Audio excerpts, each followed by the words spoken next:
There is no recognition of God in philosophy. Not even in physical philosophy. In yoga philosophy, God is recognized as an additional theory among various theories.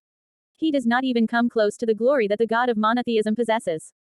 God is mentioned in the Nyaya Sutras, but here the proof of his existence is the most important issue. The view of devotion is also absent here. Vedas have been given precedence in earlier settlement. So the Vedic gods are recognized, but monotheism is indifferent to God. Then came the mythical age. Then we see that God is placed at the center of the world and all the basic powers are imposed on him and he is imagined as the p-entity of the individual. It was then that monotheism was established in full glory in Indian thought.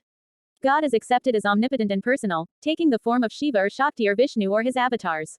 He is the only observation and the only motion. Devotion to God has blossomed here as the essence. So there are 4 levels of thought in Indian philosophy. First of all, in the Vedic works, there is recognition of Prakriti's power, Shakti, as a deity.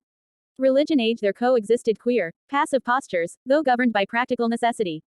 The second condition is found in the age of the Upanishads. There, the human mind ignored practical needs and became eager to know the truth through knowledge. As a result, Brahmanism was developed, the third level of the 16 philosophies. Then the practical need re-emerged, but, differently, not for the relief of suffering or the fulfillment of desires, but for liberation from the bonds of birth.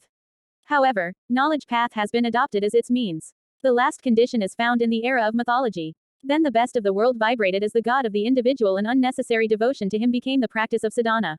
Determining the 108 Atkani Upanishads mentioned in the Greek Upanishads, the additional Upanishads mentioned in the Sagar Press compilation, Seg, Lee's subject matter analysis, will show that they fall into one of these 4 categories.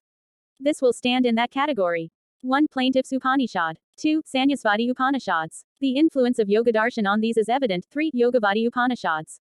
They encourage yoga practice. 4. Encouraging worship of Vadi Upanishads or various mythological deities. Gave among these, the Upanishads of the Vedas, Anjabhata or Vedic Daga, fall into the first category. Anyagali cannot be accepted as a part of Vedic literature. They were composed much later. Now we shall see that the Upanishads which can be placed in the first category have 2 characteristics. First, they are all questioning, influenced by vision, and represent an all-pervading latent being.